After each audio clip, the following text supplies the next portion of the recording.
खोडल हाथ जोड़ी करूं तने वंदना।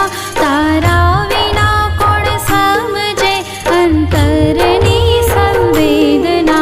तारा विना कोण समझे अंतरनी संवेदना। तू दयाळी तू कृपाळी आद्य शक्ति ईश्वरी।